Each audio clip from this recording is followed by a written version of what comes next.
guys! What's up? Today, magkakaroon tayo ng review and these are the Daiso products. Post ako sa Facebook kung gusto nyo magkaroon ng Daiso product review kasi maraming lumalabas ngayon ng mga haul coming from Daiso, especially makeup. So, itry natin sila, no? Kasi, pasensya na kayo kung may pusa dito. Ito siya. Napakamura ng makeup sa Daiso. Sobrang mura lang. As in, 88 pesos lang to isa. Ito sila. I have the blush on and I have the liquid eyeliner, gel eyeliner. And then I also have the powder here. Hindi ko sila mabasa kasi nga, in-check sila. Sa ingredients, guys, na may nakasulat dito na meron silang paraben. Lahat sila meron. So, for those who are, very particular. Kasi dun sa pinuntahan ko, pumunta ako sa Robinsons Ermita na Daiso. Walang gusto ko sana mag-try ng BB cream nila. And also mascara. Pero wala. Wala doon. Ito lang nabili ko. Yung iba lipstick na. Yung lipstick kasi hindi ko gusto yung kulay. Dull pink. Yung talagang dull pink. Hindi ako nagli-lipstick ng ganon. So, sayang naman kung bibiling ko. So, might as well try this out kasi feeling ko okay sila. Lalo na yung gel liner, guys. 88 pesos for a gel liner. Wow. That is like, tapos may brush pa siyang kasama. Mag-start tayo dito sa powder. Hindi ko nababasahin kasi ang nakalagay lang dito, Silk Touch Foundation. Meron siyang parang shimmering splendid sa kanyang nangyayari. Ito lang yung available na shade, in fairness. So, try na natin to.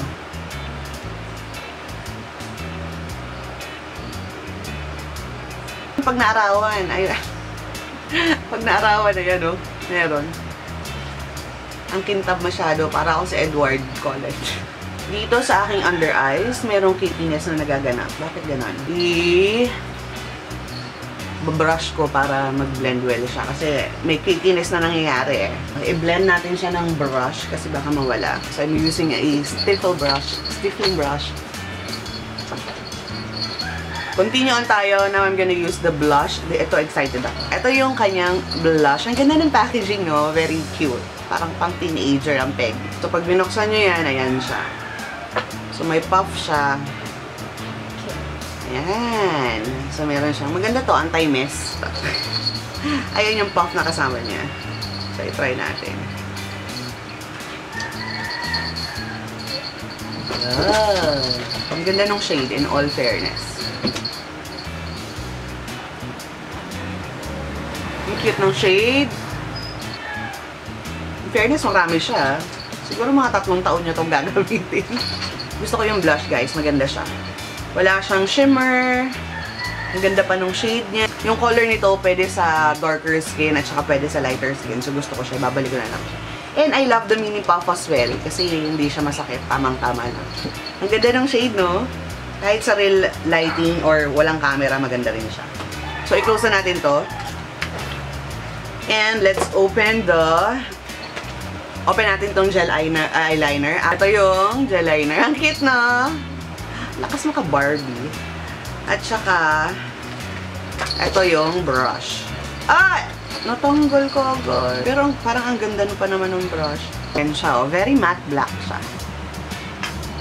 So, ito pa rin yung brush, ha. Same pa rin yung brush na gagamitin ko kasi parang maganda yung brush nila. Hindi siya ganun ka-intense black. Parang gray nga siya.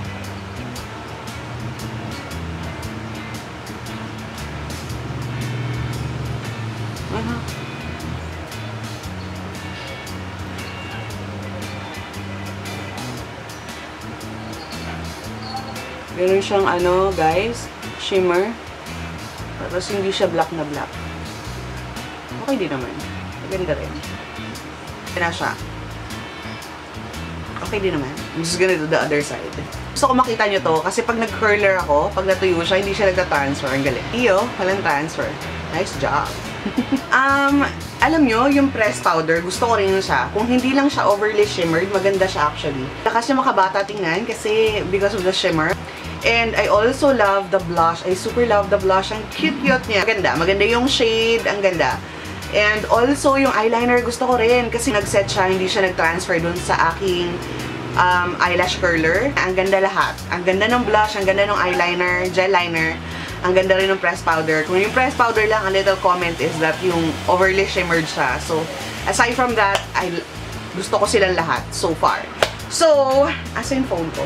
Ito-test na lang natin yung longevity ng product na to. It's now 9:18 ng umaga. Update lang ako. It's now 12:44. Ayan. Ng tanghali. And medyo oily na. Sa mga na-try ko, press powder and foundation, medyo ano na to, oily na to. Mga ginagamit kong powders. Hindi ganito ka-oily. Pero ito, hindi oily. Ito yung na-produce niyang oil. Sa akin mukha medyo marami.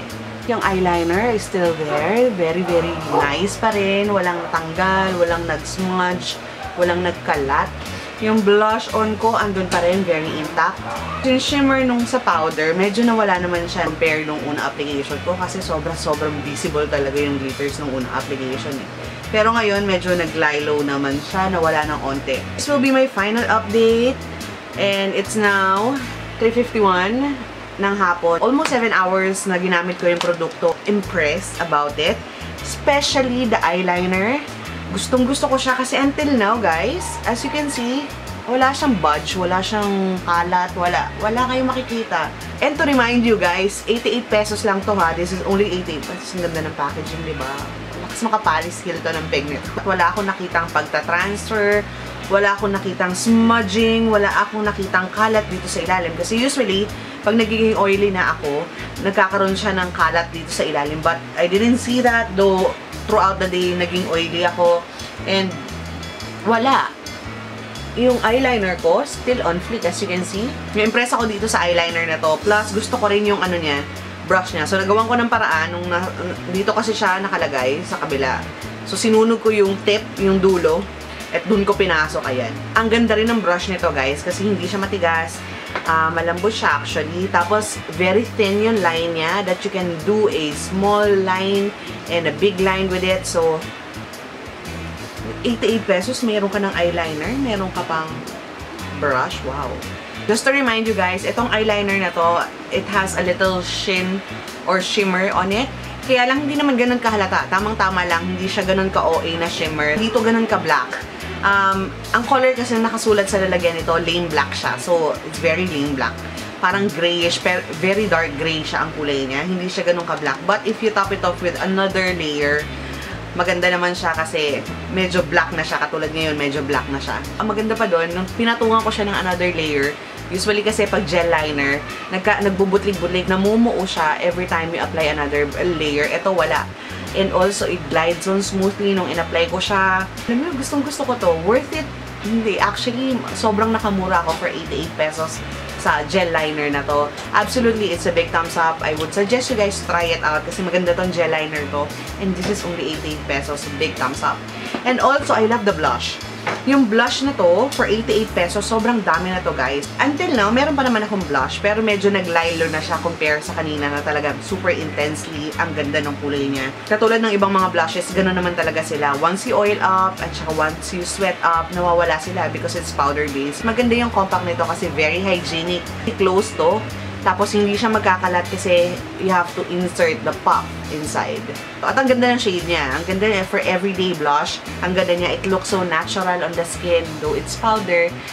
Alam nyo na, pag powder talagang medyo halatang naka-blush ka. But yung kulay niya kasi, it glides on smoothly sa Pinay color. So, a big thumbs up. Yun lang, medyo palya tayo sa powder. Medyo oily ako. Pero, lately kasi, katulad ng sabi ko sa inyo, in the past reviews na meron ako, ngayon kasi medyo nagbabago yung kutis ko. May mga parts ako na, minsan may mga parts ako ng area na very dry. Even my nose are dry.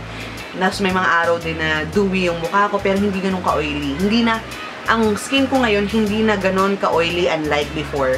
Pero may mga produkto kasi na ginagamit ako na every time I use it, nag-oil up yung skin ko. At isa to sa mga product na pag ginamit mo, mag-oil up ka. Mga 2 hours time pa lang, nag-start na ako mag-oil up. As you can see, marami akong naging oil in the recent update na ginawa ko. And now, mag-black na naman ako kasi super oily na naman ako. To remind you also, itong powder na to, guys, medyo pag in-apply nyo siya at hindi maganda yung pagka-blend nyo ng powder kasi ginamitan ko to ng puff, hindi brush ang ginamit ko, puff ng umpisa, and naging ano siya, a bit cakey. Hindi ko lang nagustuhan yung powder, but aside from that, etong dalawang to, a must try, guys. Super mura nito, 88 pesos. Thumbs up tong dalawang to. I totally suggest you guys to try it out. That's it for this review. I hope you guys enjoyed it, and Sana naging useful to sa inyo, and if you want to try it out, very affordable siya. Go ahead and try it kasi 88 pesos lang to. Just to update you, meron akong ongoing na giveaway ngayon sa aking Facebook and Instagram, including here in YouTube, meron din ako. If you want to include yourself at gusto nyo manalo, go sa aking Facebook, Instagram, and Twitter. Ililink ko sila sa description box. Kung hindi pa kayo